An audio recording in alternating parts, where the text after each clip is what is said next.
Jean-Bruno Falguière, Scribe de Dieu, chapitre 4 de la deuxième partie, l'ego. La peur est le mensonge préféré de l'ego, et sa plus grande force est que nous le sous-estimons.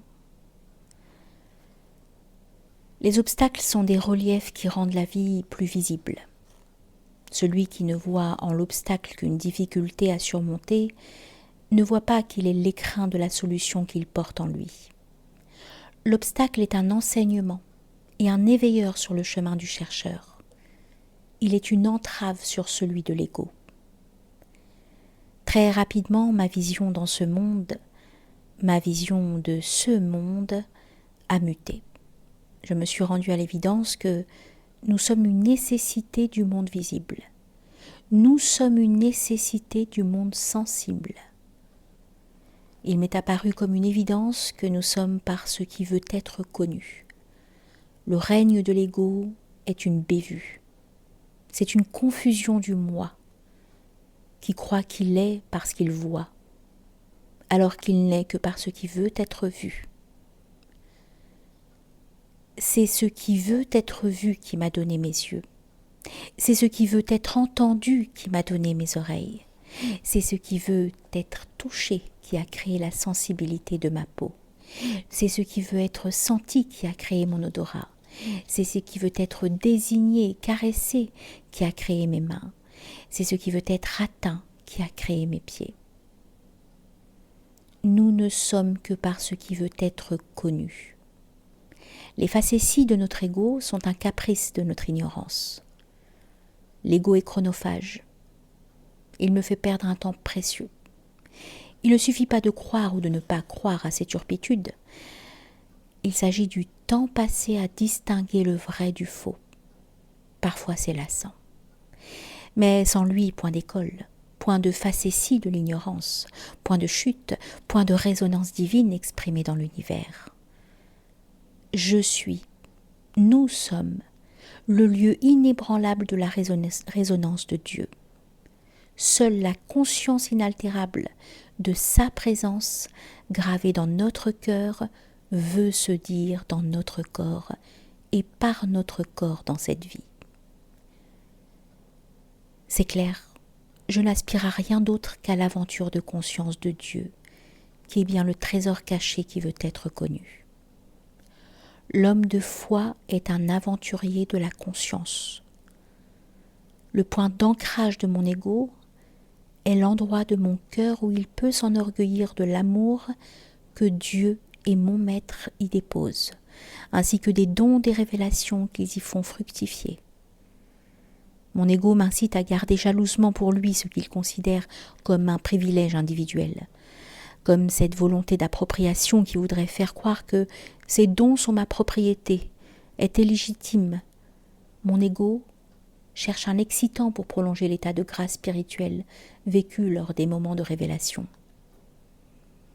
Il utilise à cette fin mon addiction la plus sévère, mes émotions, et alimente la peur d'un saut définitif dans un vide qu'il présente comme une profondeur illimitée habitée d'une sensation émotionnelle d'anéantissement de mon aventure spirituelle, alors qu'il ne s'agit que de l'anéantissement de lui-même.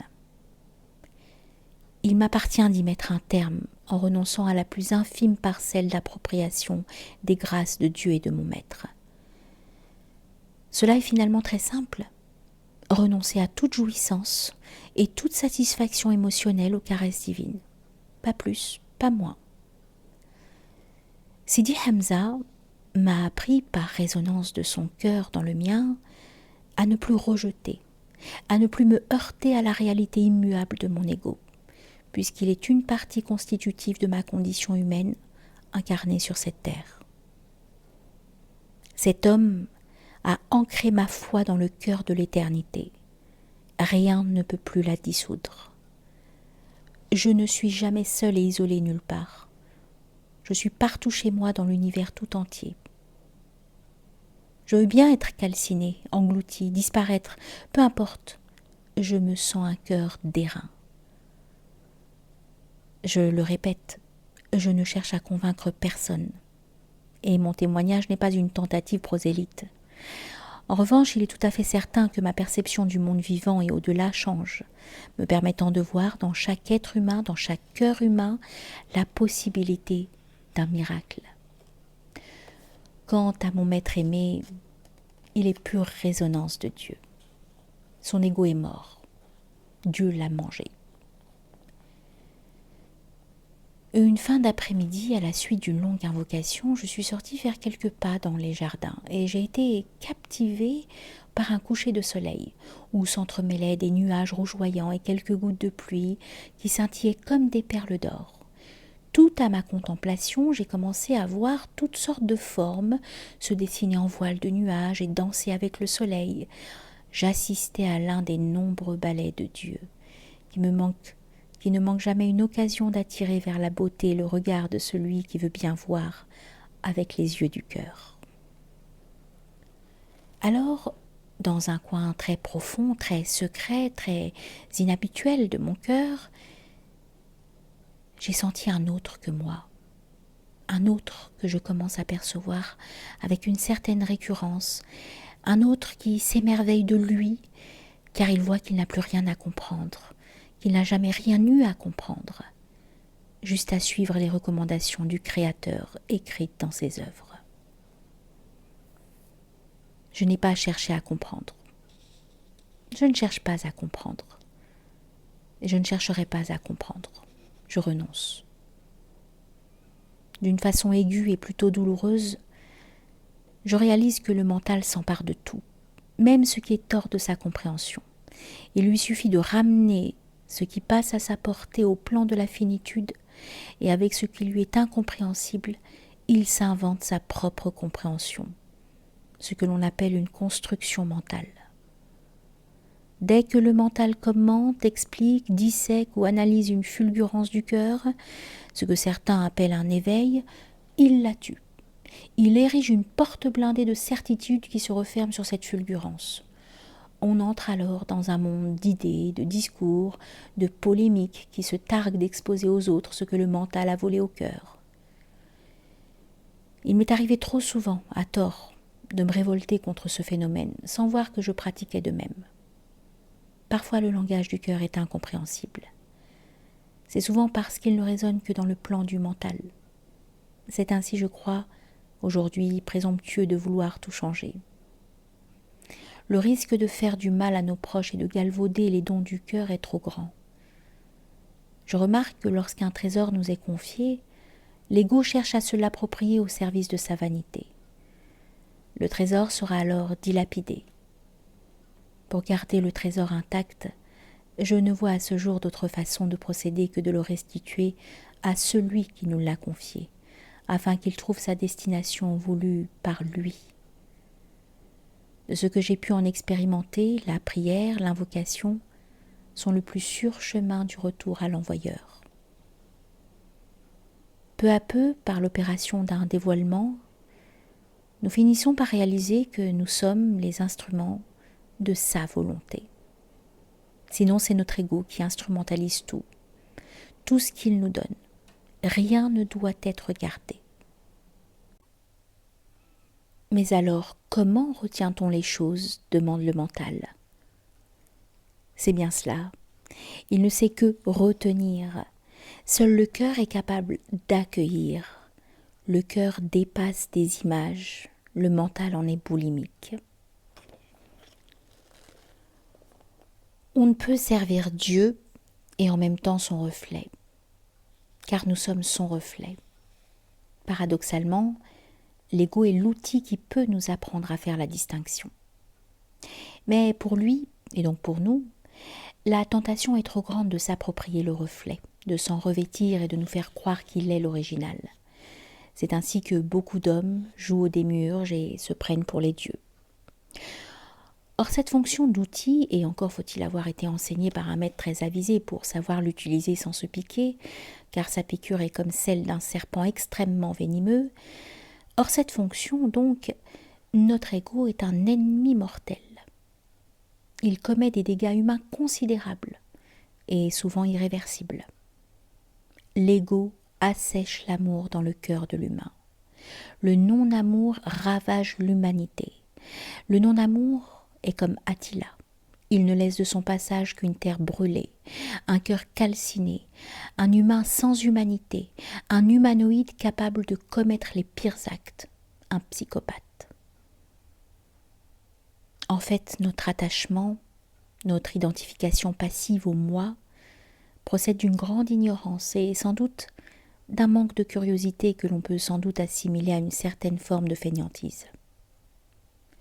La présence continuelle de Sidi Hamza en moi me montre peu à peu les aspects de mon ego qui servent la voix et les aspects qui ne servent que moi. La tension est forte. Lorsque je résiste à ce deuxième aspect, et je ne sais pas encore comment y renoncer, je vois qu'en réalité, vouloir y renoncer est une résistance encore plus grande. Il me montre finalement, quoique je cherche pour m'en échapper, le chemin de la pure simplicité, faire de chaque instant de vie une invocation ininterrompue. Mon cœur en prière m'a donné à voir que dans l'immensité de la conscience divine, le moi créé par Dieu est le point de résonance nécessaire à la révélation de cette conscience. Il s'agit d'une nécessité de la mémoire originelle qui balise l'infinité divine, afin que soit su que tous les univers connus et imaginables sont un pur et unique souffle d'amour d'une puissance infinie. Le moi n'est donc rien de plus qu'une balise. N'est-il pas plus infantile de s'identifier à une balise ? L'être humain qui réalise cela dans son cœur ouvre la porte de la prison de l'ego, ni plus ni moins. Alors l'ego reste l'ego et l'être humain s'éveille. Le cœur est le temple d'un écho, l'écho de Dieu. Parfois, sans que l'on sache comment, par le truchement de cette voix intérieure qui s'élève en nous sans prévenir, des histoires se racontent. En voici une.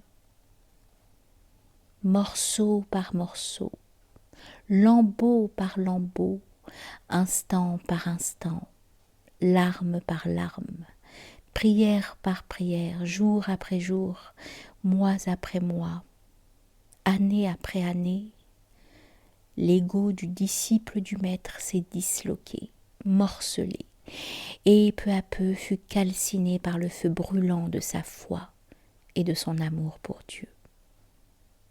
Au point que tous ceux qui le connaissaient et tous ceux qui le croisaient sur le chemin de leur vie étaient unanimes à le reconnaître, libéré de son ego. Toutes les tentations, toutes les manifestations intempestives de sa personne, toutes les sortes d'attachements au monde lui étaient étrangers. On racontait même qu'un grand comité de sages qui avait voulu mettre à l'épreuve la certitude de son détachement des illusions de ce monde lui avait proposé de sauter dans le vide les yeux bandés du haut d'un promontoire connu d'eux seuls. Le disciple ignorait qu'il se trouvait en contrebas d'un lac assez profond pour amortir le poids de sa chute. Il avait sauté sans hésiter. Les sages, ébahis, demandèrent à être reçus par son maître, afin de témoigner de leur admiration pour son disciple. Le maître les écouta sans mot dire, impassible. Les visiteurs s'en étonnèrent. Le maître se borna à leur faire remarquer qu'il ignorait par quel truchement il pouvait s'émerveiller de l'absence d'ego de son disciple, puisque par définition une absence est invisible. Quelques mois plus tard, les mêmes visiteurs s'en retournèrent chez le maître, car ils venaient d'apprendre que le disciple s'était immolé par le feu. Face à leur stupéfaction, le maître consentit à leur dévoiler la cause du geste de son disciple. En réalité, leur dit-il, le feu de ce monde ne consume que les manifestations propres à ce monde. Il avait reconnu depuis longtemps déjà ce qu'ils appelaient l'absence d'ego chez son disciple. Mais voilà, conclut-il, l'ego a réussi à lui faire croire qu'il avait encore un ego. Il ne l'a pas supporté.